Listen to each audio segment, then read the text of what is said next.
Hello and welcome to the start of a weekly reading vlog. So I have some carryovers from last week, so I will link the previous vlog up in the cards. And yeah, if you want my more in-depth thoughts up to this point in those books, I would check that out. I will right now try to update you, but I don't want to go into as much detail, obviously, because I don't want the first check-in to be 15 minutes long. And yeah, so the nonfiction audio I'm working on for book club is Say Nothing. I think I'm going to do what I did last week, which is I'm going to talk about where it is right now, what it's about, and I will conclude the vlog with my thoughts because I only really listen to an hour or so a day, if that. And I think for this book I really like compiling my thoughts over large chunks. So I read like the first 30% in the previous vlog, and that really goes over Northern Ireland in the 60s and 70s, specifically what's going on with the IRA and the Loyalists and the British government and soldiers. And also, I mean, it hasn't been a big portion yet, but it's also tied to the murder of this woman in Northern Ireland. So this has been a fascinating, dark nonfiction. I mean, obviously this isn't a light topic. Civil wars rarely are, especially a modern civil war. So you have modern weapons. It's really a lot. It's actually not overwhelming for me right now, though. So it's been a good, when I go for my hour walk, weather permitting sort of thing. So yeah, I'm also reading The Dragon Republic by Kuang, and this is the sequel to The Poppy War, and I'm like 60% of the way through now. This is the second book in The Poppy War, and I'm having a really good time. I'm not going to say that I'm as gripped as I was for the first one, because the first one had some really comfy tropes, you know? It had a school setting at the beginning. So this isn't as comfy. It's a war story, so this makes sense. But I'm loving the commentary on Western versus Eastern cultures. I am the idea of, the xenophobia, the propaganda, what comes along with war, and how it's wrapped in this fantasy disguise, so you're not paying attention to it as much. I definitely go into some of my more initial thoughts in way more depth in the previous vlog, and I'm not going to regurgitate that here, but I'm having a great time. I've just recently today read some great reveals, so really excited to keep going with that. I'm really happy. Jocelyn from Yogi with a Book has been like, feel free to DM me if you have your squeal moments, and she's been great so far, because today I was like, what? And we've all been there when we've been reading a book and had no one to shout at. So it's just nice. And I'm also working on Sorcery of Thorns. This is like the one I'm reading at night for astronomy, for the owls. And I'm about halfway through now. I don't know if you can really tell. And it is good. I don't think it's blowing me away, but it's also kind of what I expected from it. So that's like good. I'm having a good time. I really like the two main characters. The premise of the book is this girl grew up in a great library with grimoires. So these are books that talk and are magical. Events happen, and there's kind of like this whole conspiracy, and she has to go to the main city. She's taken there by a sorcerer, and she's always been trained to fear them. And, shenanigans ensue from there. I don't want to say any more in case you like going in blind, but we're halfway through. I like the commentary on like women in society. I also just like that she's a fun protagonist. She's not dumb. She's very resourceful. I am liking, the crumbs of romance I'm getting. I hope it has romance. I'm pretty sure. I mean, one day I'm just going to pick up the one YA that doesn't have romance, right? But I'm pretty sure there will be, and I'm pretty into it so far. So yeah. And then all of that going well, I'm really hoping to later this week pick up The City We Became. Because Deanie wants to read it, and we've been talking, and once I finish up The Dragon Republic or Sorcery of Thorns, I think we're going to buddy read this, because we read the short story, which you should check out her video. She does a short story discussion every Friday, and they're all available for free. You just click the links, and there was a short story by Jemisin about, like, that's kind of like, I don't know if it's directly connected, but the ideas are for sure the inspiration for this book, so I'm like really primed and ready. And it's like been 2 weeks since I've read an N.K. Jemisin, so totally don't have a problem. So yeah, that is the start of this vlog. Sorry if there's extraneous noise. I literally can't even right now with my surroundings. So just, yeah, I will check in a bit. He like actually comes over now whenever he knows I'm gonna like use the webcam. This is what Zoom's done to my life. But I finished The Dragon Republic, and it was really good. I'm gonna rate it 4, so I also rated Poppy War 4. I like them for different reasons, though. I think the plot was more captivating for me in the first one, but in this one I really loved the magic system expansion and the characters, and there were some moments. Like, obviously can't talk about them in a non-spoiler capacity, but oh my gosh, right up to the end moments, and I freaked out a lot. Even now, I like freaked out 30 minutes ago and I just finished the book, so oh, that I still can't believe it happened. Like, I'm so mad. Ugh, I'm mad. But I'm impressed though because she is somehow like making each book its own war, which is just like, and it's done well. Like, I don't feel like it's rushed, honestly. It's just impressive. Because I feel like normally a whole trilogy is dedicated to a war. So each one's like kind of been a different tone and I think a different reference in history. And I feel like I guess where we're going next, which is kind of cool. So the next book comes out in November and I'm excited. So yeah. And in happy recording news, I found the 15-minute interval today where everything was reasonably quiet to film my next Science Behind the Magic, which you've already seen by the time this vlog's up, or at least it's already posted. But I was just happy because noise is everywhere these days. It's no one's fault, it just is. And, you know, we just all have to make the best of it. But yep, that's my check-in, and I have to apparently handle this needy fuzz. Alright, let's see if I can get this in before construction starts again. So, I finished Sorcery of Thorns. Woo! Another owl done. This one's for History of Magic. I know I said astronomy originally, but I didn't want to keep reading it at night. I think I'm on a 4-star. Pretty sure. It's hard to tell because I think only reading it at night, which made it go through like a whole week, was really detrimental to like my reading experience, which, and since I like rank on enjoyment, if I'm not enjoying it as much, you know, you can do that math. But I really, really love the characters and their interactions, so I just feel like because of that, it really is a 4-star, and if I had been able to binge it in like 2 or 3 days, I feel like I would have not even had to think about it. If you like Lyriel, Sabriel, the Abhorsen, Garth Nix world, I think this has those type of vibes, so I recommended it to a friend who likes those, so hopefully she likes it. But Scylla, if you read these books, Scylla, he's just so awesome. He's my favorite. But yeah, that was good. That was a good read. Like I said, I just wish I had like forced myself to binge it, or that it was maybe like 50 or 100 pages shorter. It is on the long side, but it's also like a standalone, so I get it. But then I'm reading on my Kindle Priory of the Orange Tree with Tomes Infinity, and guys, I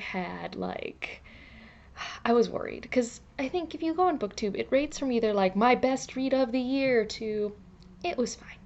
And I'm gonna be real, it's 800 pages, and I don't want to read a it's fine book for 800 pages. Life's too short.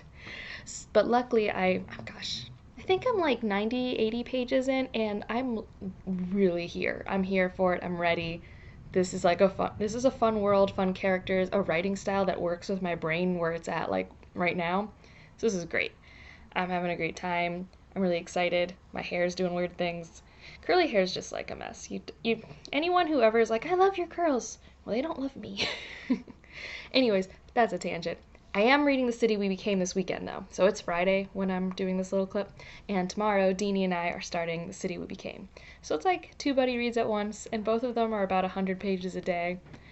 But I think I can do it. We'll see. Anyways, though, those are like my little updates. I, just finished a book, so it always feels good, and I'm currently reading one that really excites me, and I'm reading one by one of my favorite authors tomorrow, so yeah. And it's sunny today, so like real good Friday vibes over here. I'll check in next in a bit. Hello, it is, I think, Sunday. I think it's Easter, so if you celebrate that, happy Easter. And yeah, I'm in a really good reading place right now. So I think I posted this on Twitter. I think I'm reading potentially 2 5-star books right now, and it's a wonderful feeling. Like, it's great. So I'll start off by updating with Priory. So I'm only maybe 25% of the way in, but I'm enjoying this world. I'm enjoying almost all of the point of views. There's only like one point of view that I'm like kind of bored with, but even that's not that boring, and it doesn't actually overstay its welcome. So I feel like the balance is really good right now, and I'm just so happy I'm liking it because I was so worried. But really, the star of the show is The City We Became by N.K. Jemisin, one of my most anticipated releases of the year, and it is not disappointed. I'm currently this far in. It's like 140 pages. I'm using my Hoyd bookmark for this one. Don't know why. It was one I just picked up. And first of all, I just feel like I'm home. Not that I'm from New York. That's not why. I just love her writing style. I will say, for any people who are like, I need to read the short story in her short story collection before I pick this one up, you don't. That short story is essentially the prologue, although if you have read the short story, don't skip it entirely.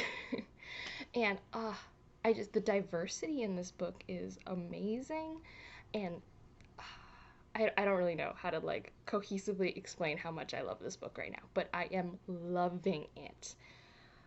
Like, after I record this, I'm gonna have lunch and then spend the rest of my afternoon reading this book, and it's great. And my buddy read with Deanie has been wonderful. I just like so I feel like I said the premise of this in like a TBR, and it is on the sleeve. So New York has avatars, so each borough of New York is an avatar. Like a person who is just a standard person suddenly gets inundated with the personality of their borough. So Manhattan, the Bronx, Brooklyn, Queens, and Staten Island. And it's just really cool how each character's chosen. It's really cool as a non-New Yorker to learn about New York through this lens. Like I feel like this is like a really fun way to learn about a very complex and diverse city. And also just like I don't really know how to say this. It's just I love it. It's great. I want to know, like, there is a plot, but like most N.K. Jemisin, what happens is you get thrown into a world and you're just like trying to swim and you're just trying to figure out where things are. And it's my favorite thing to do. And her characters are just so vibrant, I think is a good word for it. And I'm having a great time. It's really all you need to take away from it. This is just a great book. And I'm so, oh, and also, I don't normally look at maps because I don't know, I'm a weird bad fantasy person, but this map is just so fun. And it's really fun to keep referring back to because as you learn more of these like notations make sense, and I really like it. So that's my little update. I will update in a few days to end this vlog. And yeah, so again, happy Easter if that's a thing you celebrate. Happy Passover for people who've been celebrating that. And just, I hope you're having a great weekend. All right, so it's like 10:30 p.m. on Monday, and I have finished The City We Became by N.K. Jemisin. And I've been joking a lot with friends lately that I would read her grocery list, and I have never read an acknowledgement section in my life, and I read this one, so I am ridiculous at this point. Although it was a really interesting acknowledgement section. I really actually appreciated it a lot.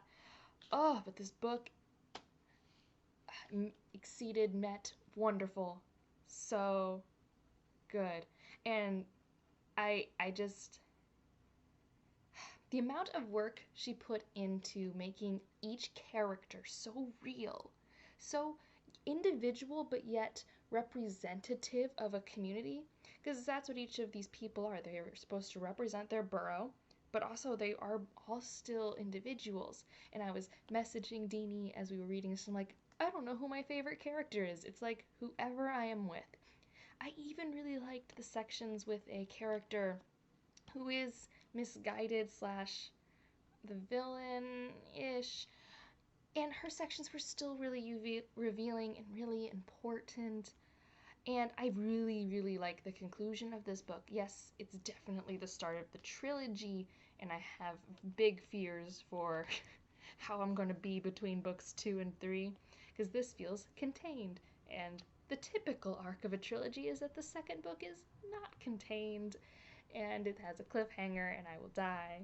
But luckily, she's pretty prolific, so I'm hoping I'll get it pretty soon. And, so I really like how she does magic. It's very different from what I'm used to. So I wouldn't say it's soft magic, but it's hard magic that's never completely explained, is I think how I would go with it. Because there are for sure rules, but I don't ever get to know all of them, and I'm actually okay with it. And because I don't know everything, I get to still have this wonder, and there's still like really cool things that can happen. Like when these people have to fight the bad tentacle thing. This is not a spoiler. It's on the cover of the book. Tentacles are not good. Universal sign of bad is tentacles, and if you don't feel that way, you need to figure yourself out. But the idea is that they have to think of something very New York, a construct, and I just think that's such a cool thing where it's like you I don't know. I'm just so fresh on it, and it's such a I've learned so much, and I've had such a good time, and it's such a good commentary on race, on relationships and communities, on being someone who maybe isn't racist, but by being complicit, you are a problem.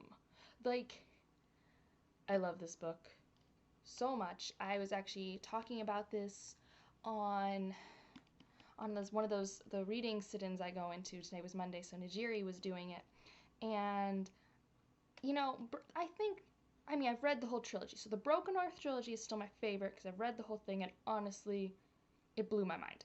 Now this also is blowing my mind in a different way. I've never read an urban fantasy like this, ever. Because have you ever read an urban fantasy without like wizards or vampires or werewolves? There's none of that here. This is a completely different type of urban fantasy, and I love it. And I wonder if there's going to be a different city in the next one. Could it be Boston? I don't know. Maybe we're just dealing with other things. I have no clue. But I just love it. So, but what I was actually trying to say before I got on a tangent of love is if you didn't want something as dark or as heavy as the Broken Earth trilogy, and if you wanted something with maybe more of a cohesive plot than the Inheritance trilogy, I think this is great. I think you could probably just pick this up because a lot of her character work is in here, a lot of how she does stories is in here, and it's probably the easiest to read because she does less playing with narrative style, which she's been doing in the other works I've read. Alright, well, this is also supposed to be the end of the vlog, and I'm just in love with this book. If you didn't know, it's 5 stars. Yeah, it's 5 stars. Don't be crazy. But I've also read other things this week. So let's get to Say Nothing. So I actually finished book 2 of that. So last week I did book 1, and this week I did book 2. And I think I'm finally starting to see how this murder we'd been talking about is connected in this story. For a long time, this nonfiction I felt should have been more sold to me as a history of the IRA in Northern Ireland, which would have been fine, but there was this heavy emphasis in the back of the book about the murder of this woman, and it's really only been prevalent for a handful of chapters. But I think the second section went in more the 70s, 80s, and there were some fascinating moments, like there are the Price sisters who were a part of the London bombings, and what they did, with their hunger strike, to be able to be prisoners of war. I don't know if that's the phrase. No, it's I can't remember, but they wanted a special status and to be moved back to Northern Ireland to do their sentence. And that hunger strike, when they went through, that was really interesting. There were other parts that I found pretty compelling. And near the end, how the IRA is attempting to transition into a more political field has been interesting to really look at, and how that is how now people who have lost loved ones because of the IRA, like the people whose mom got murdered, are coming back on the scene. So I'm interested to see where book 3 goes. It's definitely not a book that I would enjoy physically reading. I can almost guarantee that. It's a nonfiction that's, I think, more synonymous to a textbook. So audiobook is definitely the way to go for me for this one. But I'm learning stuff, and that's always good. I am not against that, especially with audiobooks, because I normally do podcasts, which are also, for me, typically nonfiction, so this fits into my normal routine for the most part. And earlier this week, finished The Dragon Republic. Already talked about that earlier. It was great. 4 stars. I already talked about Sorcery of Thorns, which I finished. And again, also 4 stars, but I wish, like I said, I wish we had spent more time with characters because I really was loving all those relationships. And I was talking to Kayla from Cracking Into a Good Book, and I was like, I would read a prequel about Scylla and Nathaniel. So if you read this series, you can tell me if you would do that, but I would because I love Scylla and Nathaniel's relationship like so much. And I'm definitely not opposed to reading some of her other works, but I'm definitely not going to try and like draw them out like I did this one.